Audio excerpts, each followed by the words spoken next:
avril 2025, 14h. Algérie, ambassade dans la Malion, Angabo, Angatan, Kantega Daïra, Algérie là. Algérie, Angadouron Sara.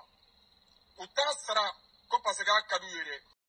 Je pense que vous l'aurez compris, des dizaines et des dizaines d'appels de la part de Maliens qui ont été chauffés à blanc par les autorités maliennes, à leur tête Assimi Goïta, dont le Washington Post nous a appris en 2020 que le leader du coup d'État au Mali a été entraîné par l'armée américaine, US Military. Vous pouvez taper ce titre sur Google, vous le retrouverez. Donc très proche de son agent très tendu de la CIA, donc Assimi Goïta, qui est responsable et qui sera responsable. Demain, les Maliens veulent manifester devant l'ambassade d'Algérie. Ils manifestent comme ils veulent. Le seul truc, c'est que les paroles et ce qui a été dit par les autorités maliennes sur l'Algérie risquent de faire déborder, et j'espère bien qu'il ne se passera rien, parce que Assimi Goïta sera responsable, lui et sa clique, sera responsable de tout ce qui arrivera demain. Pourquoi? Parce qu'écoutez les paroles qui ont été prononcées par le porte-parole de cette junte aujourd'hui envers les Algériens et l'Algérie, en stigmatisant et surtout en disant que l'Algérie soutient le terreau, etc. On l'écoute. En outre, cet agissement prouve, si besoin en était, que le régime algérien parraine le terrorisme international. En effet, la destruction du drone a clairement pour effet, sinon pour but, d'entraver la neutralisation du groupe armé ayant revendiqué des actes terroristes.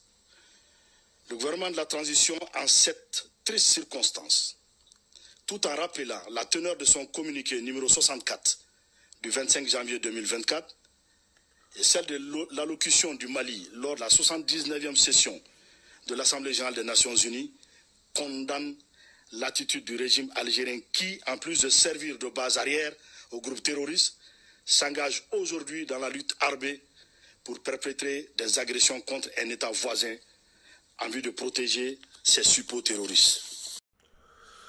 Donc, on le répète, à cause de ce drone, de ce fameux drone qui a traversé l'espace aérien algérien, la frontière algérienne, c'est la 3e fois depuis le mois d'août que ça se passe.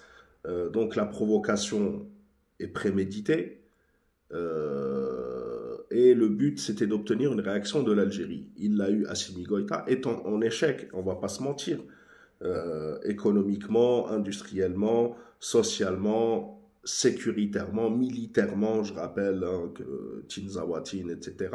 Pour couvrir tous ces échecs, il essaie de dévier la colère vers l'Algérie et de dire l'Algérie est responsable, etc. On pourrait en reparler, hein, mais ça n'annonce vraiment rien de bon pour Assimi Goïta. En tous les cas, ce qui est sûr, c'est que j'espère que l'ambassade d'Algérie sera protégée et que personne ne fera n'importe quoi, car les conséquences risquent de dépasser l'entendement. Il ne faut jamais prendre la sagesse pour une faiblesse ou la bonté pour de la soumission. L'Algérie reste droit dans ses bottes. Toute agression envers l'ambassade ou des Algériens au Mali, c'est Assimi Goïta qui en porte la responsabilité. Il est en train de pousser vers une confrontation ethnique. C'est n'importe quoi. Je sais qu'il y a une bonne partie des Maliens qui ne sont pas du tout dans cette perspective-là. La preuve, hein, entre l'imam Diko isolé, exilé, différents hommes politiques et imams enfermés, nous pourrions parler, hein, on a parlé des accointances d'Assimi Goïta avec la CIA. On pourrait parler d'autres choses. En tous les cas, Rabbi Yahdina, Rabbi Yahdikum. La patrie ou la mort, nous vaincrons. Rendez-vous tout à l'heure, Inch'Allah. On ne sait jamais s'il y a du nouveau et on essaiera de faire un live ce soir. Salam tout le monde.